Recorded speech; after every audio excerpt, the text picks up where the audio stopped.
নমস্কাৰ আপোনালোক সকলোকে পুনৰবাৰ স্বাগতম জনাইছোঁ মই মজিদ। বন্ধুসকল পলগতে চাব আহক আজিৰ কেইবাটাও গুৰুত্বপূৰ্ণ খবৰ। প্ৰথমটো খবৰ, কেন্দ্ৰীয় চৰকাৰৰ বৃহৎ ঘোষণা। এতিয়াৰ পৰা 25 জুনৰ দিনটো পালন কৰা হ'ব সংবিধান হত্যা দিৱস হিচাপে। এই ঘোষণা কেন্দ্ৰীয় চৰকাৰৰ। এতিয়াৰ পৰা প্ৰতি বছৰে 25 জুনৰ দিনটোক পালন কৰা হ'ব সংবিধান হত্যা দিৱস হিচাপে। 1975 চনৰ এই 25 জুন তাৰিখেই দেশত জৰুৰীকালীন অৱস্থাৰ ঘোষণা কৰিছিল তদানীন্তন কংগ্ৰেছী প্ৰধানমন্ত্ৰী ইন্দিৰা গান্ধীয়ে। এই সন্দৰ্ভত কেন্দ্ৰীয় গৃহমন্ত্ৰী অমিত শ্বাহে কয় যে দেশত প্ৰতি বছৰে 25 জুনৰ দিনটো সংবিধান হত্যা দিৱস হিচাপে পালন কৰা হ'ব। এই সম্পৰ্কত ইতিমধ্যে কেন্দ্ৰীয় চৰকাৰে এক অধিসূচনা জাৰি কৰিছে। কেন্দ্ৰীয় গৃহমন্ত্ৰী অমিত শ্বাহে সামাজিক মাধ্যমত শ্বেয়াৰ কৰিছে এই অধিসূচনাৰ ফটো।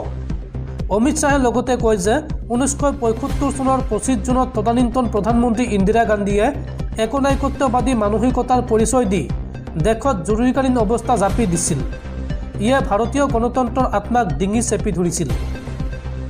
লাখ লাখ লোকক কোনো কাৰণ নোহোৱাকৈ জেলত ভৰাই সংবাদ মাধ্যমৰ কণ্ঠ মোহাৰি পেলোৱা হৈছিল। সেয়েহে ভাৰত চৰকাৰে প্ৰতি বছৰে 25 জুন তাৰিখটো সংবিধান হত্যা দিৱস হিচাপে পালন কৰাৰ সিদ্ধান্ত লৈছে। 1975 চনৰ জৰুৰীকালীন অমানৱীয় যন্ত্ৰণা সহ্য কৰা সকলোৰে অপৰিসীম অৱদানক এই দিৱসত স্মৰণ কৰা হ'ব। পৰৱৰ্তী খবৰ, নেপালৰ প্ৰধানমন্ত্ৰীৰ পদত্যাগ।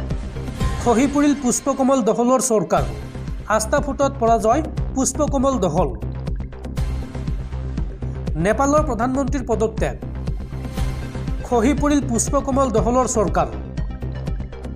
আস্থা ভোটত পৰাজয়ৰ সন্মুখীন হ'ল পুষ্পকমল দহল। 19 মাহ শাসনৰ অন্তত ভাঙি পৰিল চৰকাৰ। সদনত সংখ্যাগৰিষ্ঠতা দেখুৱাব নোৱাৰিলে পুষ্পকমলৰ দলে আৰু তাৰ পিছতে প্ৰধানমন্ত্ৰীৰ পদৰ পৰা পদত্যাগ কৰিছে পুষ্পকমল দহলে।